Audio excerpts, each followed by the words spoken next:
Дегиле бир адамдар урушканда бир нерседен баягы корккондо бир реакция көрсөтүшөт.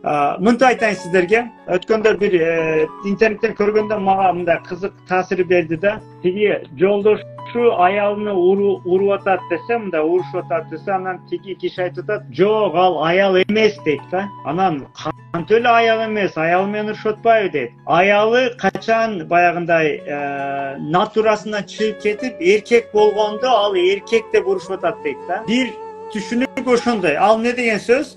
Мисалы бир аял киши өзүнүн натурасы болот го, табияты болот.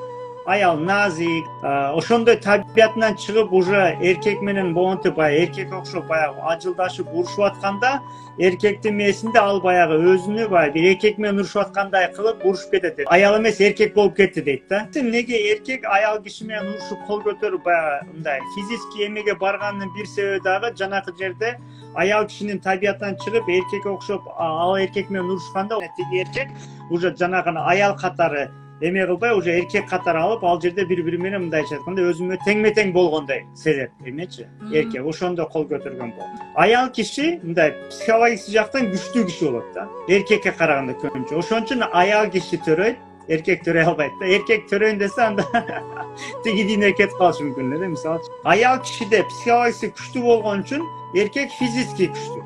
Ошого жанагы психологический нерсени көтөрө албай калганда, ал уже физикага өтүп кетет. Өзүнү коргош үчүн же бир нерсени кылыш үчүн бир коркуунун айынан. Мисалчы, ал жерде бир көтөрө албаган нерсе болгон үчүн бул жерде коркуунун айынан урушуп атат деген сөз.